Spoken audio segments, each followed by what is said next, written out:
You're tuned into the It's Real podcast with your hosts, Kayla Kallander and Andrew Yaggie. Each week, we'll talk about what happens behind the scenes working full-time in real estate and share with you real-life stories, our successes and failures as we work to help consumers and industry professionals reach their real estate and real-life goals. Here we go. It's episode 37 of the It's Real podcast. I'm Kayla Kallander, and I'm a mortgage lender. And I'm Andrew Yaggie, and I'm a real estate agent.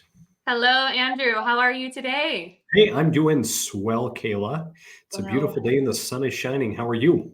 Good. I stepped outside and I was like, 36 degrees and no wind, and it feels like 50. The UV index is 2. I'm a happy camper. Put your vitamin D supplement away. Yeah, right. Maybe not yet. I just need a little sun. I don't know. I need to get somewhere warm, but I'm not going to complain though, because this brings about people are out and about. It doesn't even feel like we've had winter. It's been great. No, it's been nice. Last year felt like eternal winter. I mean, kind of like Disney Frozen style. Yeah. And like this one has just been really, really great. But you're right about getting somewhere warm. Do you have any trips coming up? A work trip next week. I'm headed to Las Vegas for a conference called Momentum Builder. Tons of great speakers, jam-packed. It's what I love about it is not just like the learning and the conference, but the networking and the connections, because I mean, the amount of connections that can be made these days virtually, it's so cool. So I'm excited for that. But awesome. Do you think they'll be cleaned up from the Super Bowl yet by the time you get there? They better be cleaned up today. Knowing them, I'm sure they're already cleaned up. So we'll see. I'm sure they will be, but we'll see. So warmer temps, 60 degrees. I'll take it. Speaking of Vegas and the Super Bowl, did you tune in? I sure did. Did you, Andy? A little bit. Kayla, I'm not that big of a sports fan, number one. I had known that the Chiefs were playing, mainly just because, I mean, if you go online anywhere, you can't miss all of the Taylor Swift coverage more than anything else. If it wasn't for that, I probably would have had, I knew you were a Swiftie, but I probably would have had no idea had it not been for that. And that and all of the aviation groups I'm involved with online, like I could tell my wife exactly like what Taylor Swift flew in on and what she did, not because I was looking for it, but because it's plastered all over the place. I suppose. Yeah, that's really cool that you get exposed to that. I thought the game was good. It was, intense. Travis Kelce got a little worked up, but overall, I thought my favorite part was halftime. I enjoyed it too. Did you think Usher did a good job? Yeah, I thought he did great, but I'm also in my 30s and know who Usher is. I mean, but I was Googling to see if he was married with that whole Alicia Keys thing. I'm like, are they married? Are each of them married? Because they got pretty close, but I don't know. What did you think? You know what? There were a lot of people online that were hating on it. We were talking about it in the office this morning, and some that didn't think it was very good. But I think it was a pretty good show. I mean, and too, growing up in that era, certainly a lot of the songs, it's like, oh yeah, I totally forgot about, half of these songs. But yeah, I thought it was good. Loved the Alicia Keys part. I liked her kind of red piano, and I thought it was good. Well, in the words of Taylor Swift, haters gonna hate. So I thought Usher did great.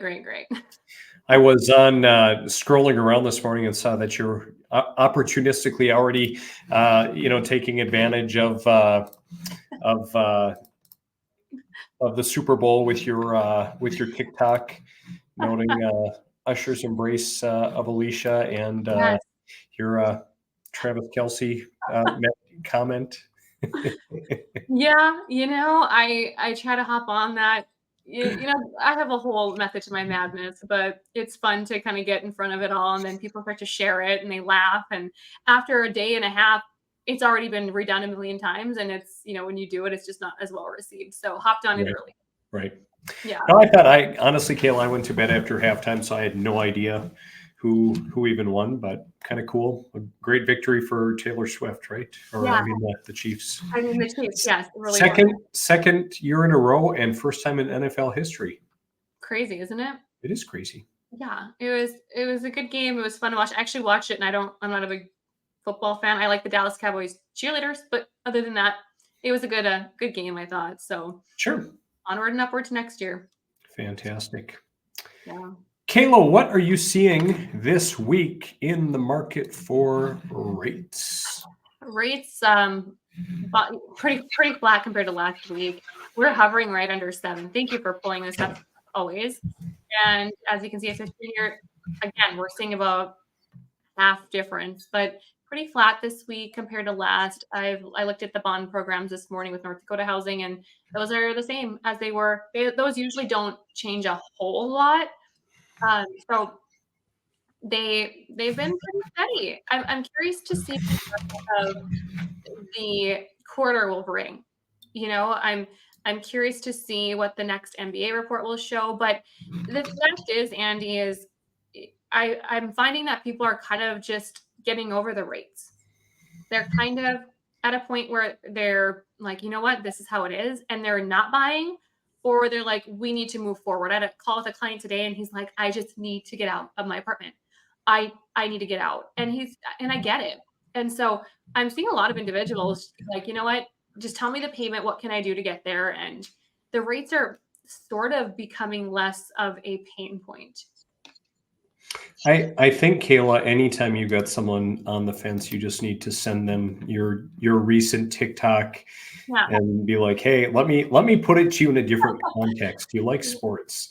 Because you're going to be kicking yourself later for not doing something. And Kayla, I had someone the other day tell me, oh, you know what, the Fed's going to cut rates soon. You know, I'm going to wait. Rates are going to come down. And it's like, well, in case you haven't noticed, like that's not going to happen. At least not in the near future. And a big part of that being that, you know, in January, there was a huge job report and which caused our rates to surge recently. I had someone just asking me about housing after a meeting today and, you know, kind of the same thing. Hey, January started off pretty hot, but then, yeah, we've seen, you know, rates jump up and then things kind of cool, kind of like we talked, you know, another form of winter, you know, just because again, 353,000 workers added. I mean, that's a sign of a pretty good economy, Kayla. Yeah. Yeah. And I'm curious, you know, that was just on February 2nd that they listed that. And it's like, no one really has the magic, you know, wand and words and crystal ball, but like when it comes to home ownership and creating wealth, it's like, are you going to let, and some will, and that's okay, you know, a certain rate impact that your decision to move forward? Because I had talked to someone the other day and they said, well, I think I'm just going to save about another like 10 to 15,000. I think I'll have that by the end of the year. Totally understand where that person's coming from.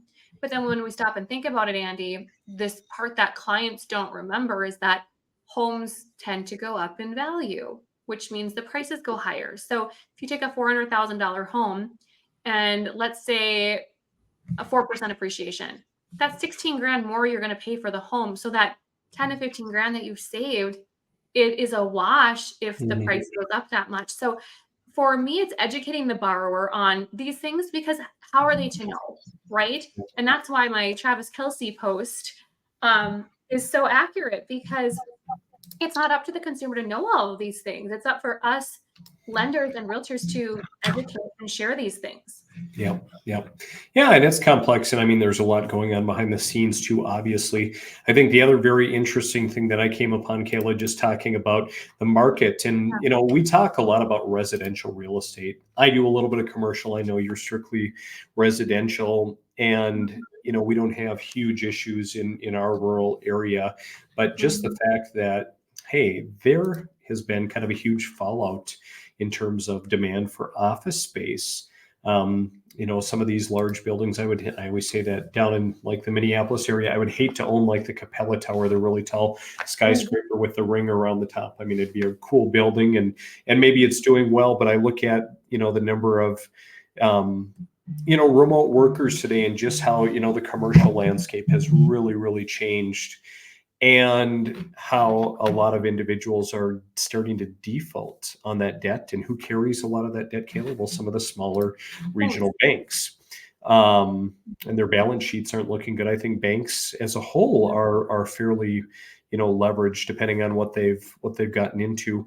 I think the other thing that this talked about too, Kayla, that I found interesting was just talking about how this might really affect jumbo loans and individuals' ability to get jumbo loans just because they're a non-conforming loan. And so obviously can't be sold on the secondary market. So some regional or local banks will take that on. And Kayla, maybe talk a little bit about, because I'm sure you do some jumbo loans sometimes as well. Yeah, there's jumbo loans. So jumbo, for those that don't know, once you hit about a 750 plus loan amount, so 756 and some change, once you hit that, anything higher is a jumbo loan. And jumbo loans have more rules, regulations, red tape. And so there's many investors that take them on the secondary market, but a lot of times banks may just hold the paper. They might have portfolio or in-house products, which means the bank does everything. You write your monthly payment to that bank. And so when we think about all of these things that banks are dealing with, like the fallout of individuals, companies paying their rent, and you think about the fact that they're loaned up, meaning that a lot of banks have loaned out a ton of money, especially in the last few years, to home buyers for mortgages. They're at a point where they need more deposits. They need more deposits to be able to loan more money. So a lot of banks right now are looking for deposits so that they can loan more. But if banks are having concerns about their financials because some individuals can't pay that rent, they're probably not going to be able to lend, or they're going to have stricter rules when they lend due to past experience. So I think it's important to note that no matter what you're doing, whether it's a jumbo or conforming, there's going to be many options available to you, but we might see some more red tape when it comes to jumbo. Mm-hmm. Yeah. Stay tuned. Yeah. And I actually was talking to an individual today who's looking to do a jumbo, and I'm not the lender, but they had a lot of questions on it because their lender wasn't straightforward and they closed on Friday. And now they have found out that they have to have so many things, 6 months of reserves on every property. They need to have excess cash available, all these things because it's a jumbo product. And when, like we just said, jumbo has more regulations. So jumbo needs a lender who knows what they're doing. Kayla Kallander, all 50 states. Well, that's really awesome, Kayla. You're always knowledgeable. I know I can always count on you with lending questions and explanations. Yeah, that you can. Kayla, I want to dive into a topic today that has to do with the market, and something I came across. This PCXP Realty, the brokerage I'm affiliated with, has a lot of good marketing material that they put out, and I came across this that another agent had put out the other day. And it says, Kayla, stop comparing our current market to the unicorn years. The unicorn years. What are the unicorn years, Kayla? How would you define them? The unicorn years are the years that are so abnormal that they may never occur again. It is the perfect storm of opportunity and success and really great things that happen to our real estate market. However, as I've said before, I think of a wrestler who goes to make weight, and they weigh in and they get down to that weight for an hour, and then that's not their weight forever. Bodybuilders, they get to this point, that's not it forever. If you can constantly compare yourself to that weight or that physique, you're going to kill yourself in comparison. And I feel like that's kind of similar, and maybe that's a really bad comparison, but that's what I think of. And when people do that, they're never, ever, ever going to be okay with where rates are at now or in a year. Today, someone told me their rate on a jumbo was 6.75, and I said, well, that's pretty good. And he goes, not really. And I'm like, well, before I was seeing jumbo at 8.5, so it's pretty good. But by doing that, it just, when you look for the negative you find the negative in everything. So that's a really long story about what I feel it is. But how do you sum it up, Andy? Well, I think the unicorn years that this is referring to, of course, our most recent market cycle, end of 2020 to 2022. And you talk about negativity, and I always think of the media right away, because who perpetuates, a lot of, what's out there and what's in people's minds or what's ingrained. It's the media. And Yeah. so it talks about, well, a lot of negative media headlines may have compared our current market with the past few years. And again, our past few years of a unicorn cycle, where we saw rates 2 to 3% and home selling for just crazy amounts, Yeah. over asking price. But Mhm. I think it's just good to remember and to remind people, which is why I wanted to bring it up today, is that what we saw was not normal.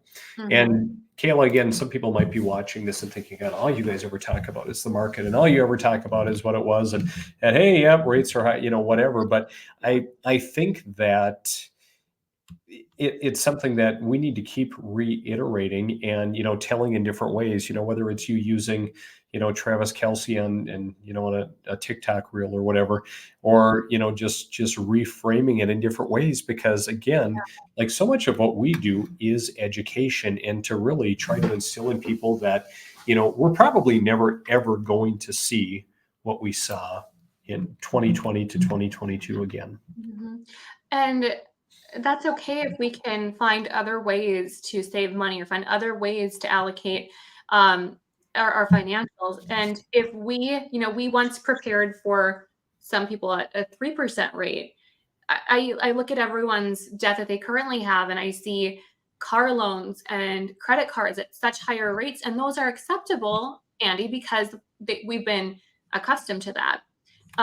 But I will say, I hope that we don't experience some of those years, because do you remember what it was like when you had people lined up outside of a house and people were offering like their firstborn child to get the home? Mhm. And I remember I was lake home shopping at that time, and my husband and I were like making offers on homes that we look back and we're like, holy cow, I'm so glad we didn't get that property, because Mhm.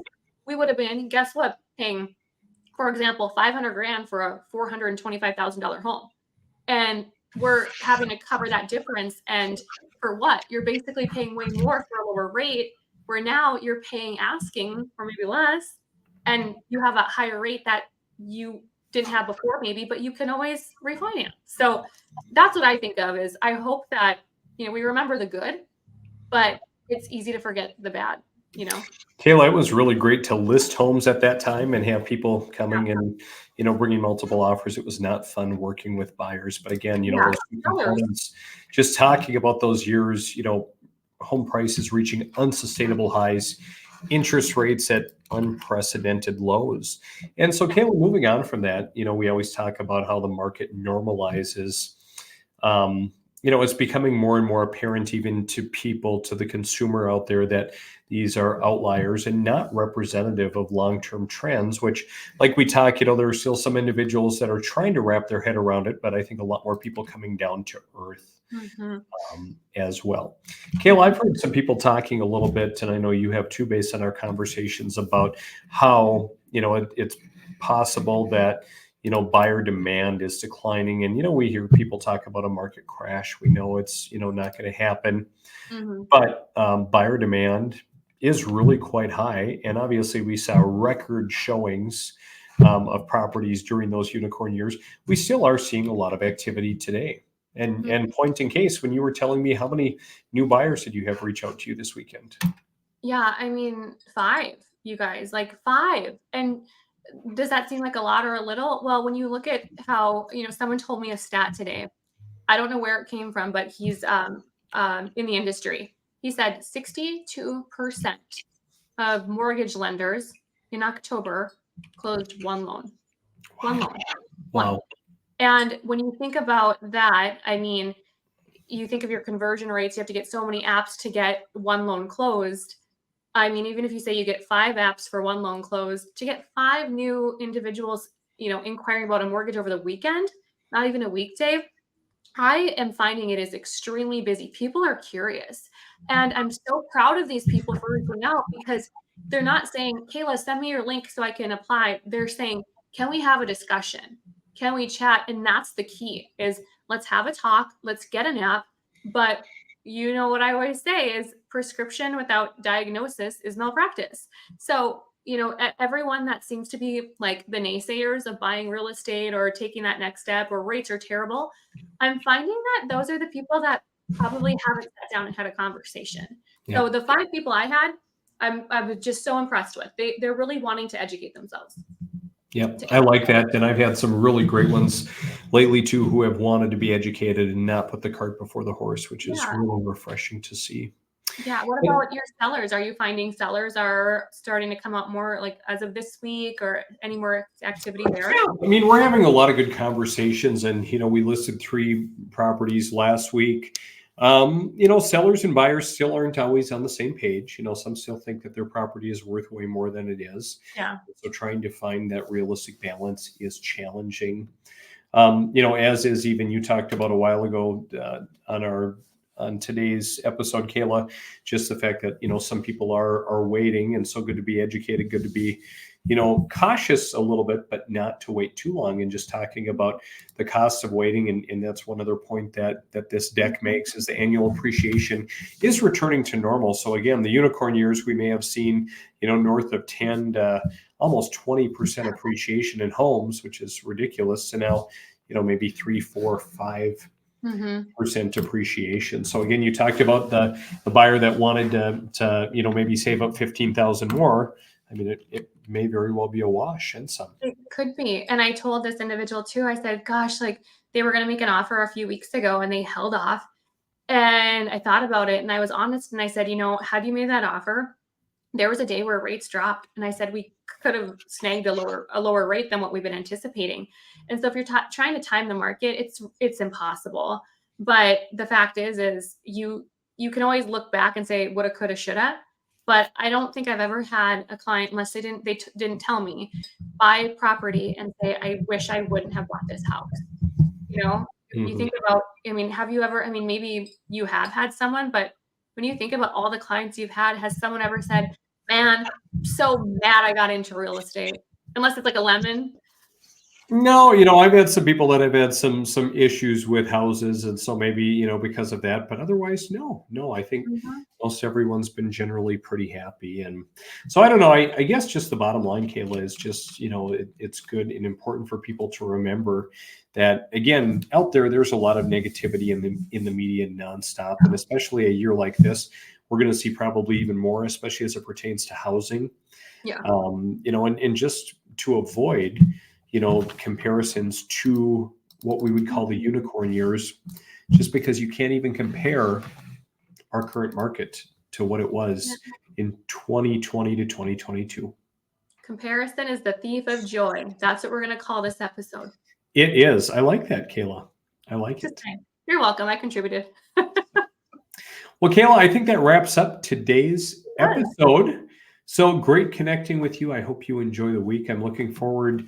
I'm excited for you that you're going out to a conference and you're going to network a little bit. And thank you. It'll be interesting how many people come up and say, you're the mortgage meteorologist, or you're that mortgage girl. Tell me your secrets. Yeah, it's actually really cool how that happens. And when you look back at the opportunities in front of you, it's really about the people you know and who you connect with. So, and you, by the way, are headed somewhere warm. Before we forget, you're going to be gone. Yep, I'm going to go to Arizona for a couple of days of flight training, and then back to grab my family, and then back for a week down to the Phoenix area. So you're going to be gone next week. I suppose we'll just maybe have to connect the following week. We may have to, or we could do some like desert style. We could. Podcast to be determined. Sounds good. Well, Kayla, great as always. Have a great rest of the week. I will if you will. See ya. Bye.